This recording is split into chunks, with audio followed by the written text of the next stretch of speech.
அரங்கம் அதிரட்டுமே whistle பறக்கட்டுமே now கரங்கள் வசரட்டுமே தேக்கோ வழக்கு மொத்தமே now கூலி பவர் ஹவுஸே என்னைக்கும் குறையாத மவுஸே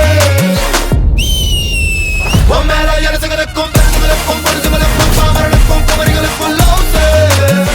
नमस्कार। आज हम सुपरस्टार रजनीकांत की आने वाली फिल्म कूली पर गौर कर रहे हैं।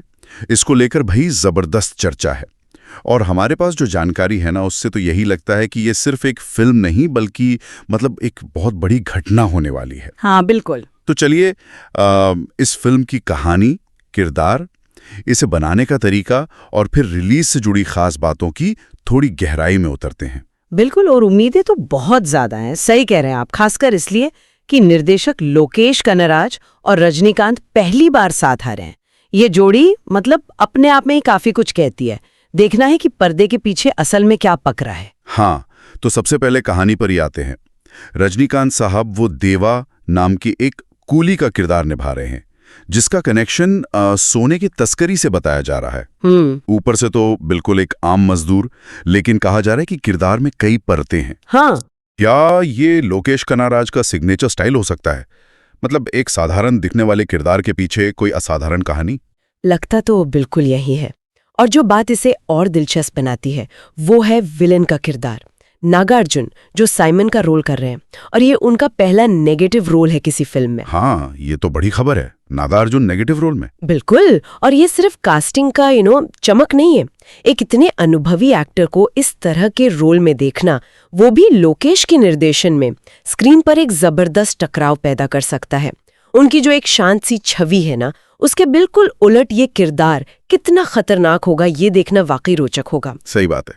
अच्छा, फिल्म में श्रुति हासन भी हैं, देवा की लव इंटरेस्ट। हाँ। और एक खास बात और, पूजा हेगड़े मोनिका नाम के एक स्पेशल डांस नंबर में नजर आएंगी। हाँ, उस गाने की तो पहले से ही चर्चा है। लेकिन एक और बड़ी खबर है जिसने शायद सबको चौंका दिया है। जी हाँ, आमिर खान का कैमियो। हाँ, वो दहा नाम का एक किरदार निभा रहे हैं जिसके बारे में कहा जा रहा है कि वो फिल्म का दूसरा और शायद ज्यादा रहस्यमयी विलन है। दूसरा विलन? हाँ। अब सवाल ये उठता है कि लोकेश कनराज की फिल्म में जहां पहले से ही नागार्जुन जैसा दमदार विलन है, वहां आमिर खान जैसे इतने बड़े स्टार का एक छोटा लेकिन अहम किरदार क्या मायने रखता है?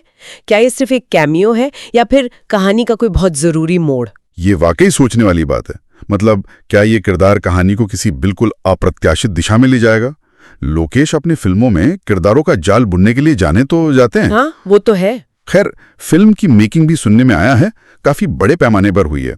हैदराबाद, विशाखापट्टनम, जयपुर, इन जगहों पर शूटिंग हुई है। अच्छा। और सुनने में ये भी आया है कि विशाखापट्टनम में समंदर किनारे कोई 40 दिनों तक एक्शन सीन फिल्माए गए। ओहो, 40 दिन सिर्फ एक्शन? हाँ, ये लोकेश के स्टाइल की तरफ ही इशारा करता है, भव्य जमीनी एक्शन। निश्चित रूप से लोकेश कनाराज से हम हाई वोल्टेज एक्शन, दमदार डायलॉग्स और हाँ, किरदारों के बीच वो भावनात्मक गहराई, उसकी उम्मीद तो कर ही सकते हैं। उनकी पिछली फिल्मों में हमने देखा है ये सब।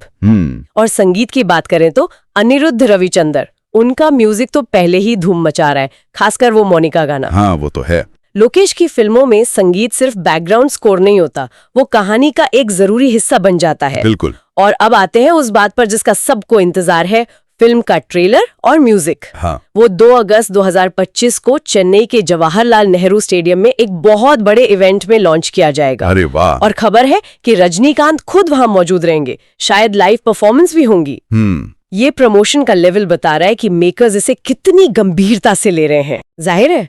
और फिर फिल्म की रिलीज 14 अगस्त 2025 को दुनिया भर में, और इसे सिर्फ सामान्य स्क्रीन पर ही नहीं बल्कि IMAX, 4DX, D-Box जैसे प्रीमियम फॉर्मेट्स में भी रिलीज किया जा रहा है। अच्छा, प्रीमियम फॉर्मेट्स में भी? हाँ, ये फॉर्मेट्स दर्शकों को कहानी में और ज्यादा डुबोने का अनुभव देते हैं, एक्शन और विजुअल्स को मतलब और ज्यादा प्रभावी बनाते हैं।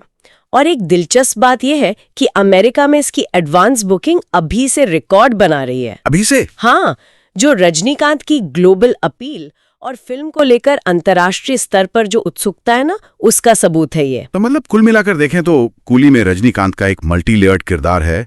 नागार्जुन का चौंकाने वाला नेगेटिव रोल, आमिर खान का वो रहस्यमयी कैमियो, हाँ। फिर लोकेश कनाराज का बड़े स्केल वाला एक्शन और निर्देशन, अनिरुद्ध का हिट संगीत और एक जबरदस्त ग्लोबल रिलीज की पूरी तैयारी, ये सारे तत्व मिलकर इसे एक बहुत बहुत बड़ी फिल्म बनाते हैं। हाँ, ये एक्शन, ड्रामा, स्टार पावर और एक खास निर्देशक के विजन का बिल्कुल सही मिश्रण लग रहा है। ये सिर्फ एक मसाला फिल्म नहीं, बल्कि एक प्रॉपर सिनेमैटिक इवेंट बनने की पूरी क्षमता रखती है। लेकिन एक बात सोचते हैं इस पर, फिल्म में 2 विलन हैं, साइमन और दाहा। इनका होना कहानी को कैसे प्रभावित करेगा? हाँ, ये अच्छा पॉइंट है। क्या ये पारंपरिक हीरो विलन की लड़ाई से आगे बढ़कर कुछ और दिखाएगा, खासकर दाहा के किरदार को लेकर जो इतनी गोपनीयता रखी जा रही है? वो कहानी में किस तरह का मोड़ ला सकती है? कहीं ऐसा तो नहीं कि लोकेश कन्नाराज हमें फिर चौंका दें?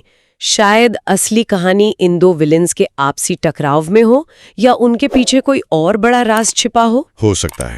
लोकेश से उम्मीद तो की जा सकती है।